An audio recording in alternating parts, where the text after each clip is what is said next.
All right, boys and girls, Semphis here, and we're going to be talking about IM and his rise to fame on Gamer Legion, downward trajectory at the start of NAVI, to his current rise to being everyone's fan favorite again and getting an MVP at his last event, IM Rio. So, to start off, let's go into his original rise to fame and where everyone kind of got hyped on him. So, originally, nobody expected Gamer Legion to get second at the Blast Major, right? That was the major that Vitality won, the last major of CSGO. 0.88 kills per round, 1.35 rating. Amazing stats for a rifler, especially an entry fragger, aggressive rifler, right? So that was when everyone's eyes were all on this guy. Soon after, Navi poached him and JL, got them on Navi, and here we can kind of see instantly into a worse performance, right? Sorry, my eyes are bad. 0.92 rating, 0.95, 1.10, 0.91, yada, yada, yada. These ones are slightly better, but again, once we get all the way up here, this is the major 0.86 rating, minus 68.56 kills per round. This was kind of the breaking point for a lot of people from what I saw of wanting him removed, right? So if you saw this with another player, you might have been like, okay, it's not that bad. Like, of course, he had some poor performances, and he stepped it up. But you got to remember, IM was kind of supposed to be that all-star on their team, the star rifler, replacing the electronic. He was also he's also in a lot of prime star positions where you're supposed to get a lot of kills. So with those factored in, I think people were very disappointed in his early performances for valid reasons. But I'm going to go into kind of why I think that was. And but first, let's look at kind of some of the threads. So funny enough, as I was pulling up some stuff just to back up that pretty much everyone wanted him removed, just so you guys could see if you weren't around. This thread was from today. It got bumped, on HLTV, which I thought was funny. Minus IM, minus bit. This was from the start of the year, so the first 3 months of the year, and it got bumped later today. Bro, how could something be so wrong and dumb, right? So this was an example of just people wanted him cut. Then you go to Reddit. I am Copenhagen Major stats. These are his stats. I actually pulled up this page where you get his actual full stats for the event. This is the major they won. So as you can see, pretty bad. I think if you didn't know, if you took all these maps individually, you would think they lost all of these games for the most part. Like if there was no scores, I think you would honestly assume they lost a lot of these games, right? So objectively, pretty bad performance, right? So you go here and you look, obviously everyone is still kind of riding his Paris major where, he was basically the MVP for being, on Gamer Legion, coming out of nowhere and kind of dominating. But he could say he could get the boot after this major. Should, will.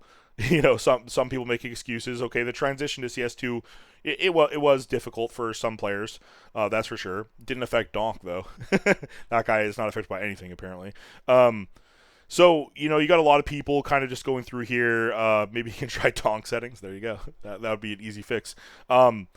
But yeah, you can kind of just like scroll through here, and it's just like most people hating want him. He'll be benched after this for sure. Blah blah blah. A bunch of people kind of talking shit, wanting him, but they're not completely wrong either. Like his performance objectively was poor. IM needs to go. 15 days of boot camp for a horrendous performance across 3 maps. I really want to give him the benefit of the doubt and hope to bounce back. Blah blah blah. He could probably be a decent tier 2 player, right?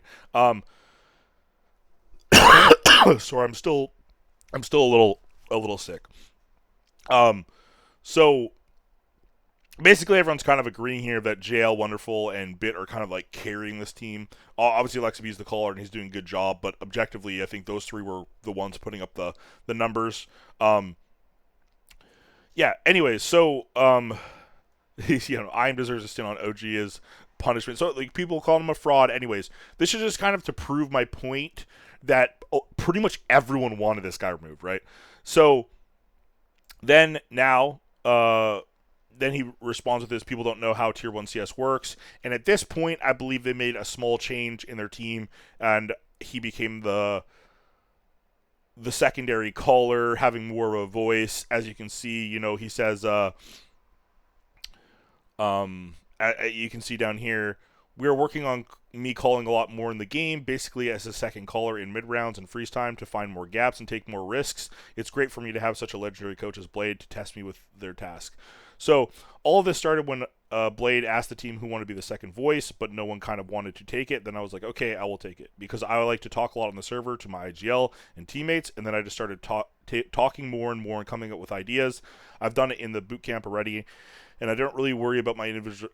And I don't really worry that my individual level will drop from this. So, okay, now that we kind of like know these things, let's go into my opinion of why this was the case. So, I think on Gamer Legion, IM was the star of the team. He was the focal point. He's the one that if you're going to drop an AK to someone, or you're going to go, or he wants to do a play, he probably feels very.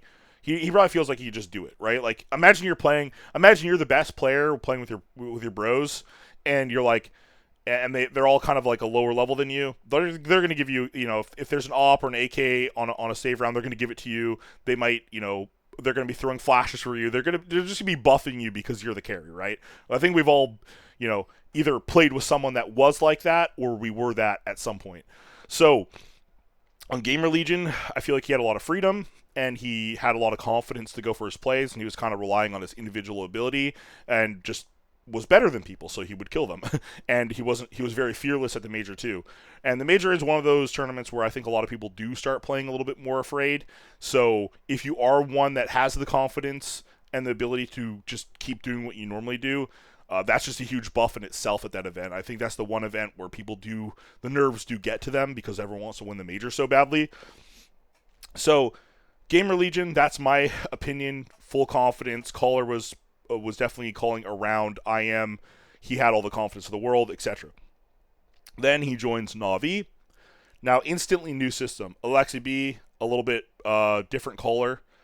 Blade, notoriously strict caller. Very good. I would love to know how he structures his team. I think that would be super cool. But, I've heard things. But anyways, I heard he's strict and he has a lot of control over the system. So now you're bringing a player that just kind of had a lot of freedom, had a lot of confidence. You're putting him in a system he's probably not used to. And he's not a player that has been playing on a lot of teams. Like if we go to his event history, he was on Nexus, and then Gamer Legion, and then Navi, right? So he's not like he's played under a lot of different IGLs, a lot of different systems. And for myself, I played under a lot of different callers. I've been an opper, I've been a caller, I've been an entry fragger, I've been a second man in, I've been a lurker, I've been an opper and a caller. I've done every role.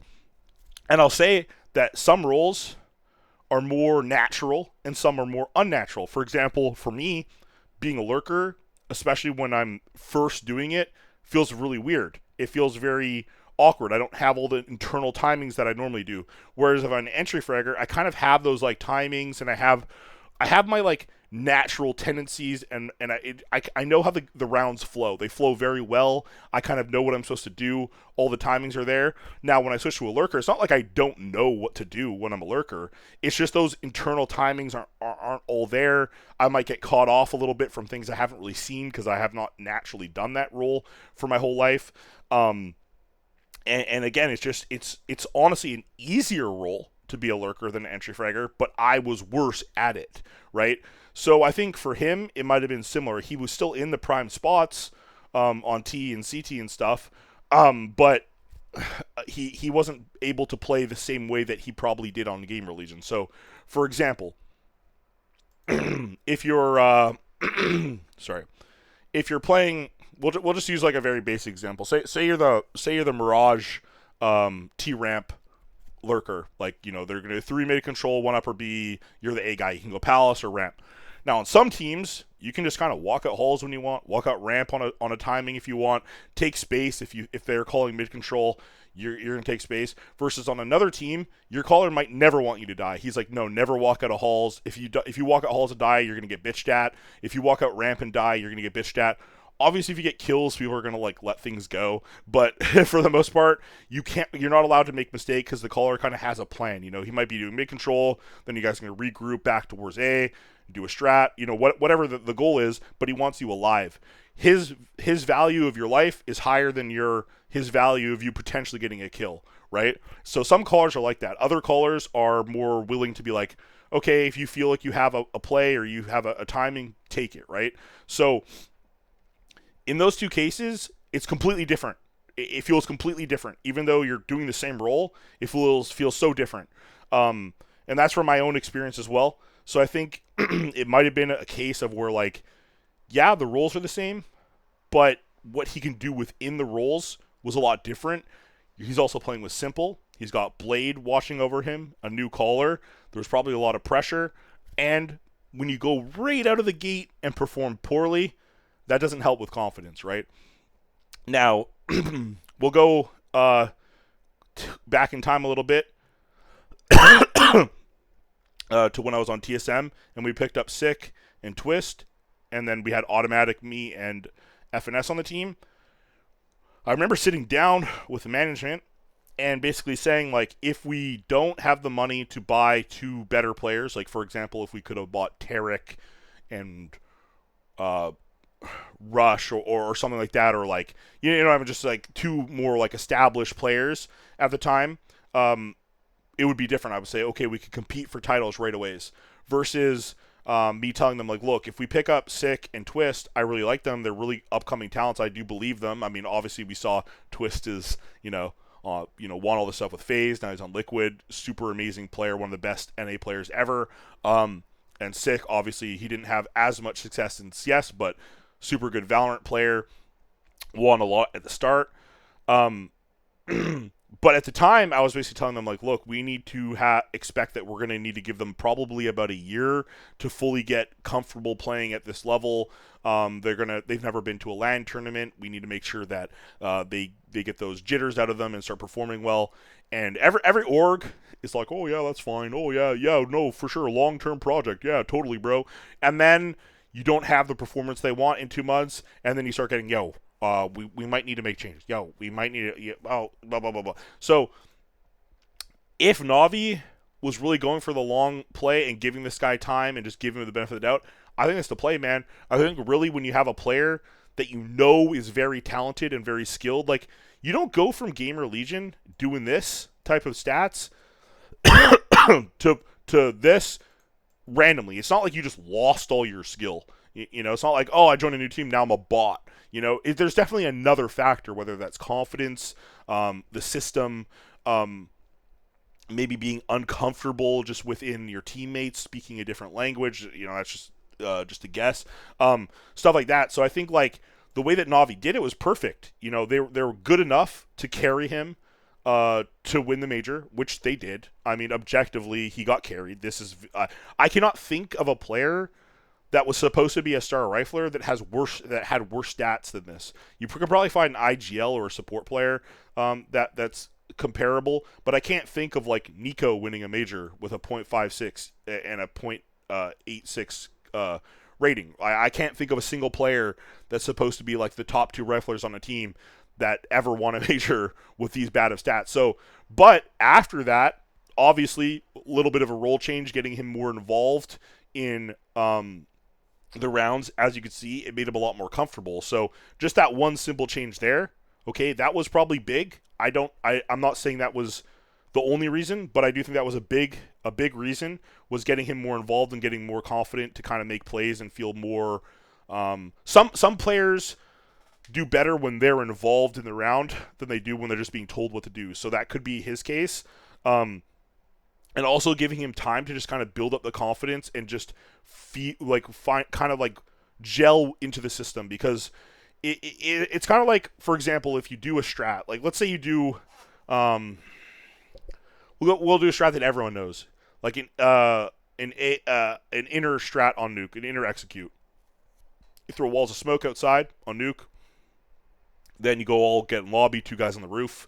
You smoke mini, you molly top hut, you molly Mustang, you throw a bunch of flashes, two guys out hut, one outdoor, two guys drop down, one watches flank, other guy goes out hut late as third guy. It's like a pretty standard strat. If you go and dry run this strat if your team has never done this strat and you dry run it one time or a couple times and then you go into a match, I guarantee you something is going to go a little wrong that you didn't expect, and you're going to lose the round. versus if you had done it in scrims for 1 week, done dry ran it, experienced it versus a bunch of different teams. Then when you do the strat in a match, you're going to be kind of aware. You're going to feel more confident. You're going to feel more you're going to feel more in tune with the round than you do the first time. Because when you're first doing something, you're thinking a lot. You're thinking, okay, on this round, I nade open door, I smoke mini, I molly vents, okay. And you're thinking, right? And the thinking makes your reaction time slower. It makes you hesitate. It makes everything a little worse. Versus if you've done it a million times and you're like, okay, we're doing interstrat, and it's just like nade, smoke, molly, and then you know exactly what to do, and the timings are all super fluid. Okay, if I run out squeaky really fast, oftentimes I get killed. So I'm gonna jiggle. I'm gonna wait a little bit, and then I'm gonna come out and kind of time with the hut guys. You get to kind of learn those internal timings, and I think the same thing applies to someone like I am, who's very talented, but he needed time to kind of work into the blade system with LexiB and kind of feel like, okay, I know what I'm doing. My teammates over here, I do this. When that happens, I do this. But it takes a while. It takes a while to not think and just kind of do. And once you get into that kind of like flow state, that's when you become like the best team in the world. And that's kind of what I see with Navi right now. Everyone looks super comfortable. No one looks lost. Everyone kind of feels like they can step up. Like I think Wonderful has fallen a little bit, but then IM rose a lot. JL's been playing way above what most people would have expected from him. Bit's always been really solid. AlexiB, he's the caller. I give them passes for not performing super well, but even him, calls are great, has big rounds, has clutches. So everyone's doing their part. And I think the longer you stay as a team and you shouldn't cut someone just because they're performing bad in the short term is kind of my thinking. And it's like when they're good. Now, are they putting in effort? Are their comms good? Are they working hard? And they're just not doing well.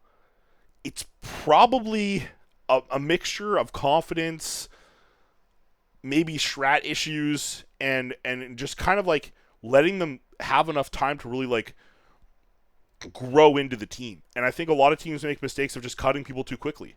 And I think if they would have cut IM right after this major, that would have been a mistake. But they didn't, and now they're the best team in the world, and they've won tons of events, like first, second. I mean, they're on a roll, right? And if they won this next major, which they very well could, then, I mean, all the haters are going to be mad. Especially Thorn, just because JL, which is another video in itself. But yeah, anyways, let me know what you guys think, if I'm just totally off base here. But that's kind of my like reasoning of like why I think IM went through this kind of like roller coaster of a career, and now he's kind of performing at the level that we kind of expected him from Gamer Legion. Anyways, join the Discord, follow me, like, subscribe, whatever, or not. I don't know, it's up to you guys, but it's cool if you guys do that. Peace.